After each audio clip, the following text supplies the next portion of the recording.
ব্যস্ততম এই শহরের বুকে সবুজের দেখা মেলা খুবই কষ্টকর। সবুজ ভালো লাগে কার না? গাছপালা, ফুল ফল সব কিছুই সবার ভালো লাগে।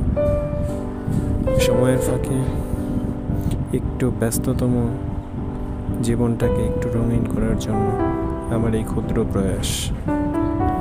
ছাদ বাগানে আপনাদের সবাইকে স্বাগতম। এটা আমার প্রথম ব্লগ। আমি একটা সময় এই বাগানটাকে সবুজে ভরিয়ে ফেলব। সবাই আমার জন্য দোয়া করবেন। আসসালামু আলাইকুম। আর ভিডিওটি ভালো লাগলে প্লিজ সাবস্ক্রাইব করে দেবেন। আপনাদের দোয়া এবং ভালোবাসা আমার একান্ত কাম্য। ভালো থাকবেন সবাই। সাইম ইসলাম ব্লগে আপনাদের সবাইকে আবারও আমন্ত্রণ জানিয়ে এখানেই শেষ করছি। আল্লাহ হাফেজ।